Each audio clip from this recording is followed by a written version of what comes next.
Mesdames et messieurs, bonjour. J'espère que vous vous portez à merveille.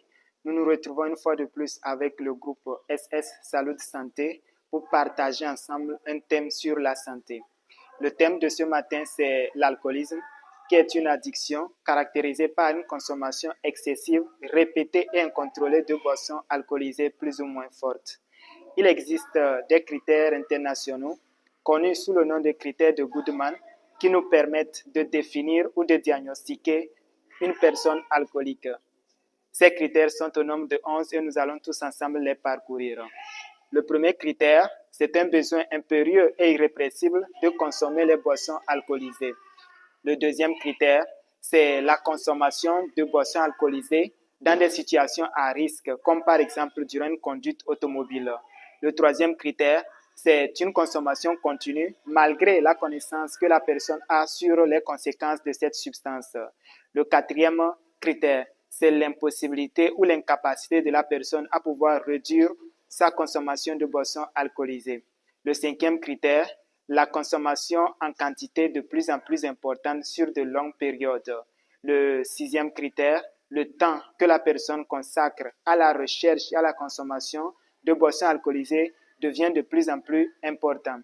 Le septième critère, c'est le maintien de la consommation de boissons alcoolisées malgré l'apparition des effets négatifs. Le huitième critère, c'est l'augmentation de la tolérance à l'alcool.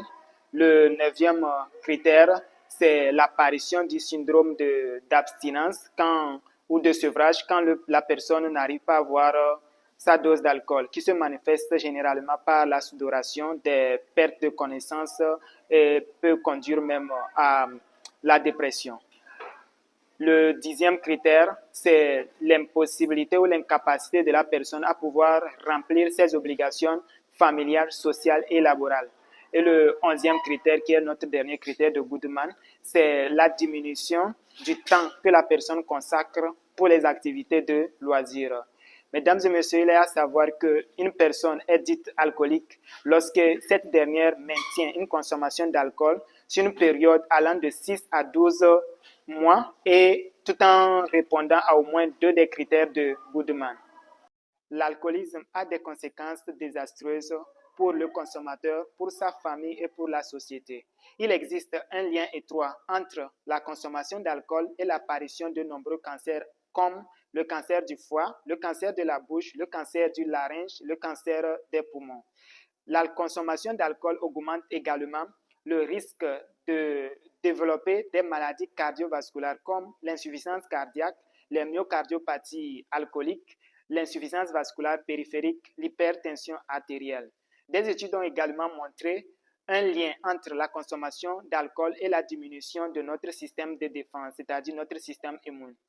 L'alcoolisme est également la cause principale de nombreux accidents de circulation et de violences intraconjugales.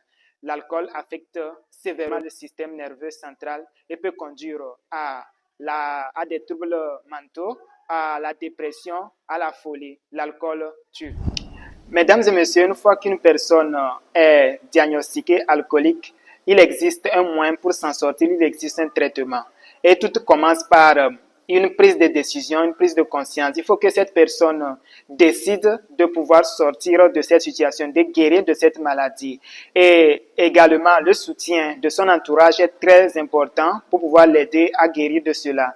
Pour cela, il existe également des groupes de soutien et d'aide qu'on appelle les alcooliques anonymes, où les personnes alcooliques partagent leur expérience, leur vie et s'aident entre eux pour pouvoir sortir de l'alcoolisme. Il existe également des médicaments qu'on utilise pour aider quelqu'un à pouvoir guérir de l'alcoolisme. Par exemple, nous avons le disulfiram qu'on utilise, mais ça c'est au niveau médical.